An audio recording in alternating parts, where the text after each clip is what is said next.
merupakan suatu proses di mana seorang debitur yang mempunyai kesulitan keuangan untuk membayar hutang dinyatakan pailit oleh pengadilan.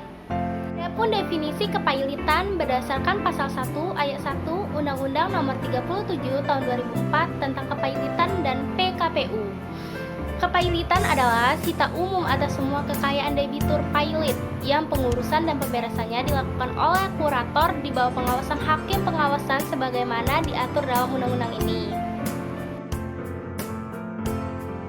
yaitu pihak-pihak yang dapat mengajukan permohonan pailit berdasarkan pasal 1 sampai 5 Undang-Undang Nomor 37 Tahun 2004 tentang kepailitan dan PKPU adalah: yang pertama, debitor itu sendiri yang memiliki dua atau lebih kreditor, yaitu pasal 2 ayat 1. Yang kedua, seorang kreditor atau lebih, baik sendiri ataupun bersama-sama, pasal 2 ayat 1. Ketiga, kejaksaan bila menyangkut kepentingan umum, pasal 2 ayat 2. Keempat, bila debitor adalah bank, maka permohonan pailit dapat diajukan oleh Bank Indonesia, pasal 2 ayat 3. 5. Dalam hal debitor adalah perusahaan efek, bursa efek, lembaga clearing, lembaga pembiayaan, dan penyelesaian, maka permohonan pailit dapat diajukan oleh Badan Pengawas Pasar Modal, yaitu pasal 2 ayat 4.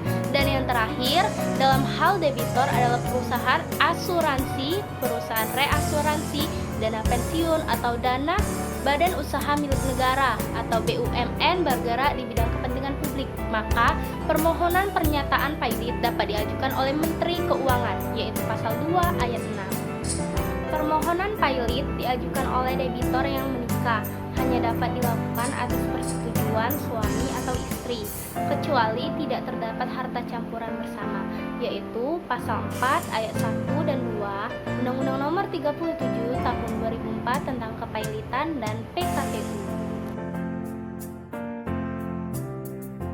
Syarat pailit diatur dalam pasal 2 ayat 1 Undang-Undang Nomor 37 Tahun 2004 tentang kepailitan dan PKPU. Debitor yang mempunyai dua atau lebih kreditor tidak membayar lunas sedikitnya satu utang atau telah jatuh waktu dan dapat ditagih, dinyatakan pailit dengan putusan pengadilan, baik atas permohonan sendiri maupun permohonan satu atau lebih kreditor. Ada 3 syarat yang harus dipenuhi, antara lain: A. Debitor mempunyai dua atau lebih kreditor. B. Adanya hutang yang sudah jatuh tempo dan dapat ditagih. C. Kedua hal di atas dapat dibuktikan secara sederhana. Akibat hukum pailit. Pernyataan pailit menimbulkan segala akibat baik bagi debitor, harta pailit, dan perjanjian yang dilakukan sebelum dan sesudah pailit. Akibat pernyataan pailit bagi debitor adalah: debitor kehilangan hak perdata untuk mengurus harta. Pembekuan hak ini diberlakukan terhitung sejak saat keputusan pernyataan pailit diucapkan. Hal ini juga berlaku bagi suami dan juga istri dari debitor pailit yang kawin dalam persatuan harta kekayaan. Hak kekayaan debitor merupakan harta yang harus digunakan untuk membayar hutang-hutang debitor terhadap para kreditornya sesuai dengan isi perjanjian. Penyelesaian perkara kepailitan melalui pengadilan niaga. 1. Yaitu dasar pembentukan, penyempurnaan terhadap peraturan pemerintah pengganti undang-undang atau Perpu, yaitu nomor 1 tahun 1998 tentang perubahan atas undang-undang kepailitan yang kemudian disahkan menjadi undang-undang nomor 4 tahun 2004, yaitu tentang kepailitan merupakan tonggak pembentuk pengadilan niaga sebagai pengadilan khusus dalam lingkungan peradilan. Dasar hukum pembentukan pengadilan niaga adalah: yang pertama yaitu peraturan pemerintah pengganti undang-undang, yaitu Perpu nomor 1 tahun 1998 tentang perubahan atas undang-undang kepailitan. Yang kedua yaitu bab ketiga dari pasal 280 sampai dengan 289 Undang-Undang Nomor 4 tahun 1998 tentang kepailitan yang sekarang telah direvisi menjadi Undang-Undang Nomor 37 tahun 2004 tentang kepailitan dan penundaan kewajiban pembayaran hutang.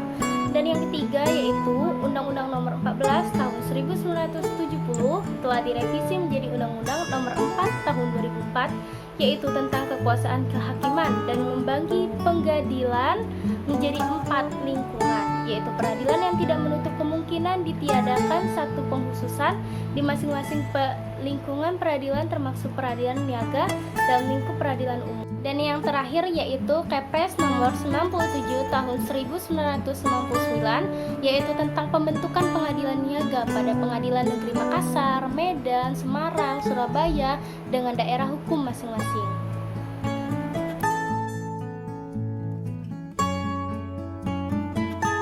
Kewenangan pengadilan niaga dalam menyelesaikan perkara pilot, yaitu dengan mempertimbangkan dibentuknya pengadilan niaga adalah agar mekanisme penyelesaian perkara permohonan kepailitan dan penundaan kewajiban membayar hutang.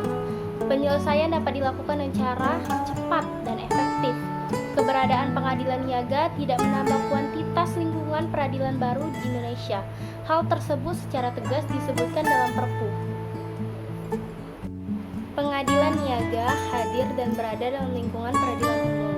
Akan tetapi, secara substansial, kehadiran pengadilan niaga jelas telah menggeser kompetensi absolut maupun relatif dari pengadilan negeri atas perkara-perkara permohonan kepailitan dan penundaan kewajiban membayar hutang. Kompetensi adalah kewajiban mengadili perkara dari satu pengadilan. Diklarifikasi menjadi 2 jenis, yaitu yang pertama, kompetensi relatif, yaitu kewenangan mengadili perkara dari suatu pengadilan berdasarkan pembagian daerah hukum. Untuk pengadilan negeri daerah, hukumnya meliputi kabupaten atau kota, daerah tingkat 2 di tempat pengadilan negeri itu berada. Yang kedua yaitu kompetensi absolut, yaitu kewenangan mengadili perkara dari suatu pengadilan berdasarkan pengadilan pembagian wewenang dan pembagian tugas. Untuk pengadilan negeri, wewenangnya adalah mengadili perkara perdata dan pidana pada tingkat